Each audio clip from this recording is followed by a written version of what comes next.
ভাই আমরা আইন চাই না, সাংবাদিক চাই না, উপরে আল্লাহ একমাত্র বিচার। টিকটকেই তো এরকম প্রেম ভালোবাসা হয় আমি জানি, দেখতেছিও, কিন্তু টিকটকেই তো খাইয়ে দিচ্ছে দুনিয়াটা।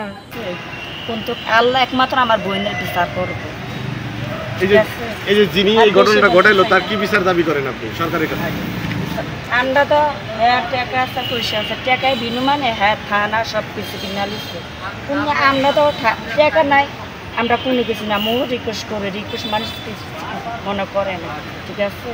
তো মনে করে না, আমরা টাকা দিতাম পারতাম না, আমার বোনের নিয়ে যায়, নিয়ে মাটি দেয়, যে ব্যবহার লাশটা নেই, লাশটা না নিয়ে তো পারতাম না, চোখের মায়া, মনের মায়া, এটা কি মাত্র চামড়াটা নেওয়া হইতে আছে, ঠিক আছে? তারপরে কিছু করার নাই। যতটুক আনতে লেগে করছে সাংবাদিক বা আইনের লোক টাকা পয়সা খাইছে, আসলে টাকা পয়সা মানুষের কোনো কিছু না। কাউকে কোনো টাকা পয়সা দিচ্ছেন আপনারা? আমরা দেই নাকি না দিই, এটা বার্তা। সরকারের কাছে কি দাবি এখন আপনার? আমি চাইছিলাম দাবি দ্বারকা সাহেবের কাছে বলছি, জানি শোনাচ্ছে ছেলের টাকা আছে, আমরা মেয়ের গার্জিয়ান হইতাম পারি, আমরা দুপুর থাম, কিন্তু ভাই আপনি নির্য বিচারটা আমার বোনের গলার ভিতরে বালিশ দিয়া চিপ দিয়া দুইটা মহিলা আর একটা পুরুষ মারছে, কিন্তু আমরা নির্য না, তিনজনে মারছে। এরপরে আমরা এই বাচ্চা হইতে, মুরুব্ব হইতে, ছেলে হইতে, পুরুষ হইতে বলছে জানি আমার বোনটারে এরা বালিশ চাপ দিয়ে মারছে। তো আমরা থানাতে এটা রিকোয়েস্ট করছি, রিকোয়েস্টের পরও আমরা বোনের কি বলছে জানি, তারা মারছে, আমার বোনে ফাঁসি দিয়া মরছে, তারা মারছে। বিচার তো আমরা পাই নাই, শুধু টাকার ইয়া, ঠিক আছে? মানুষের টাকার আমরা ফাঁসি চাইছি, জানি আমার বোনের জানি মারছে, যেভাবে আমার বোনের মারছে, বালিশ চিপাই দিয়ে মারছে তিনজন, কোনো হ্যারে আমরা ফাঁসি চাই। আপনি এমনভাবে কাগজটা লিখে দেন বা প্রমাণটা দেন, হ্যাঁ কিন্তু আছে না সত্যিটারে মিথ্যা বানাইছে, মিথ্যাটারে সত্যি বানাইছে। ভাই আমরা আইন চাই না, সাংবাদিক চাই না, উপরে আল্লাহ একমাত্র বিচার। সন্ধ্যায় মেয়েটায় আসছে, আমি বৃহস্পতিবারে সংবাদ জানি, বৃহস্পতিবারে সকালে আমি ওদের বাড়িতে চলে গেছি সকাল 6টায়, আমি এবং সেলিম মেম্বার সকাল 6টায় চলে গেছি। চলে যেয়ে দেখি যে মাজমালির বাড়িতে মেয়েটায় স্থান নিচ্ছে, কারণ ওইখানে গেলাম, ওইখানে যে মেয়েটারে জিজ্ঞেসপাতি করলাম যে তোমার বাড়ি কোথায়, তুমি কি করো, তোমার ছেলে আছে না মেয়ে আছে নাকি, তোমার বাবার ঠিকানা কি, এগুলো জিজ্ঞেসপাতি করলাম।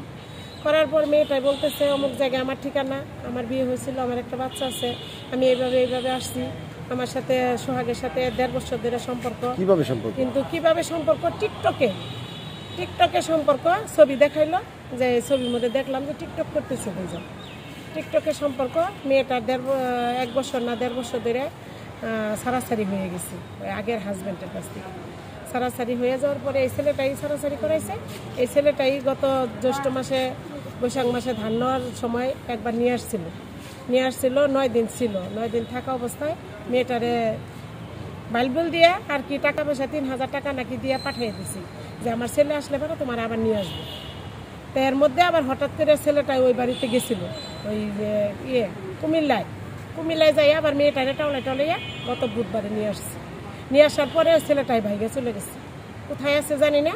পরে ওই আত্মহত্যা করলো, এটা কেউ বলতেছে যে মাজমালির বাড়ির থেকে আমি 3টা মেম্বার, 3 জনে মনে করেন যে একাত্র হইয়া তালা ভাঙ্গিয়া তারপরে ঘরে ঢুকাই দিয়ে আসছি। সবাই বললো, চেয়ারম্যান বললো ফোন দিয়া যে ওই বাড়িতে যাইয়া তালা ভাঙ্গিয়া ঢুকাই দিয়ে আসছি। দিয়ে আসলে পরে সারাদিন ছিলাম ওই বাড়িতে। বৃহস্পতিবারে, শুক্রবারে সকালে আমি আবার চলে গেছি। চলে যাওয়ার পরে কালকে আবার শনিবার, কালকেও চলে গেছি। যাওয়ার পরে ওর খবর বার্তা নিতেছি যে ও খাইছে না কি করছে, কোন অবস্থায় রাখছে।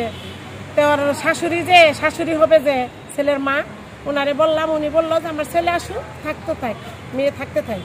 আমার ছেলে কোথায় আছে জানি না, ছেলের ফোন বন্ধ, ছেলের নাকি যোগাযোগ করতে পারতেছি না। অনেক বুঝাইছি ছেলের মায়েরে, ছেলের বাবারে, তারা কোনো বুঝ মানে নাই। গ্রামবাসী অনেকেই বসে বুঝাইছে, কারোর কথাই শোনে নাই। কারোর কথা না শোনাতে পরে কালকে মাগরিবের আজান পর্যন্ত আমি ছিলাম ওখানে। থাকার পর অনেক বুঝাইয়া থুইয়া ছেলে মেয়ের গাল টাল হাতাইয়া টাতাইয়া আদর টাদর করে থুয়েছি। বলছি তোমার যদি খাওয়ায় কোনো সমস্যা হয় তাহলে তুমি আমার বাড়িতে চলে যাইও, আমি তোমারে ভরণ পোষণ করবো, তোমারে আমি পালবো। আমার একটা ছেলের বউ আছে, আমি ছেলের বউ পালতে পারলে তোমার মতো মেয়ে পালতে পারবো। এগুলো বইলা মনে করেন 10 মিনিট হয় নাই আমি বাড়ি থেকে চলে আসছি, এই সময় সংবাদ আসছে আমার কানে যে মেয়েটা মারা গেছে, ফাঁসে ঝুলতেছে। আবার ওইখান থেকে ব্যাক করে যাই দেখি ফাঁসে ঝুলতেছে। ওখানে উনি যা ইচ্ছাকৃতভাবে আত্মহত্যা করছে কিনা মাইরা ঝুলাই রাখছে আমি এটা দেখি নাই, আমি দেখি না, আমি বলতেও পারবো না। এখন কি শাস্তি দাবি করেন এই যারা এই ঘটনা ন্যায্য বিচার চাই। কি বিচার সেটা? বিচার চাই যে মেয়েটাই যেন মরে তো গেছে, তার লাশ তো আর ফিরে আসবে না, হ্যাঁ তো আর জীবিত হতে পারবো না, কিন্তু মেয়েটার বাবা মাই জানি সঠিক বিচার পায়। কিন্তু এই যে টিকটক থেকে প্রেম থেকে এই যে মৃত্যু, এটাকে আপনি কিভাবে অবজারভেশন করেন? এই টিকটক, মোবাইলের, ফেসবুক, ইউটিউব, এইটার মধ্যে থেকে যে মানুষ একটা অবক্ষয় হচ্ছে, এটারে আপনি কিভাবে মূল্যায়ন করেন?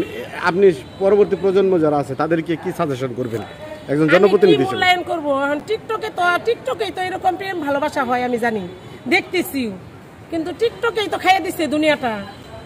এখন টিকটকে ওরা কেমন প্রেম ভালোবাসা করছে, বিয়ে করার জন্য প্রেম ভালোবাসা করছে নাকি তারা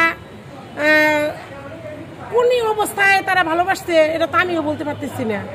কারণ আমি যদি ভালোবাসা করতাম তাহলে আমি বুঝতে পারতাম যে আমি কিসের জন্য ভালোবাসা করছি।